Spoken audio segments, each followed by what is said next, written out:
വീണ്ടും I coffee ഉപയോഗിച്ചിട്ട് കിട്ടിയ റിസൾട്ട് നമ്മൾക്കൊന്ന് അറിഞ്ഞാലോ?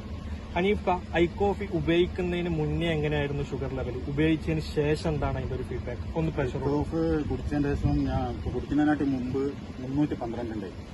അങ്ങനെ ഞാൻ ഐ കോഫി വാങ്ങിയിട്ട് 10 ദിവസം കുടിച്ചിട്ട് ഒന്നും കൂടി ടെസ്റ്റ് ചെയ്തപ്പോൾ 97 ഉണ്ട്.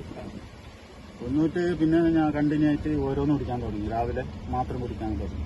അല്ല മുമ്പ് രാവിലെയും വൈകുന്നേരമൊക്കെ കുടിച്ചോണ്ടുണ്ടായി. 10 ദിവസം കഴിഞ്ഞതിന് ശേഷം ഞാൻ രാവിലെ മാത്രം.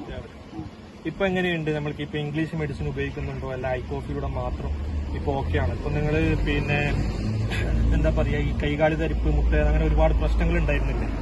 അതൊക്കെ ഇപ്പൊ മാറി. കൈകാല് അടച്ചല്, മുട്ടുവേദന, പിന്നെ മേലും കഴിയുമ്പോൾ അതിപ്പോ എല്ലാ ഷുഗറിനെ സംബന്ധിച്ചിട്ട് എല്ലാ വേദനയും ഇപ്പൊ കുറവുണ്ട്. പിന്നെ ഇപ്പൊ പ്രശ്നമൊന്നുമില്ല, എനിക്ക് അങ്ങനത്തെ ഒരു പ്രോബ്ലം ഒന്നുമില്ല. ഐ കോഫിയിൽ ഇപ്പൊ 100% ഓക്കെയാണ്. പിന്നെ ഇംഗ്ലീഷ് മരുന്ന് ഞാനിപ്പോ നിർത്തി. ഞാൻ കുടിക്കില്ല ഇംഗ്ലീഷ് മരുന്ന്, ഞാൻ നിർത്തി. അപ്പോൾ ഐ കോഫി വേണ്ടവർ കൂടുതൽ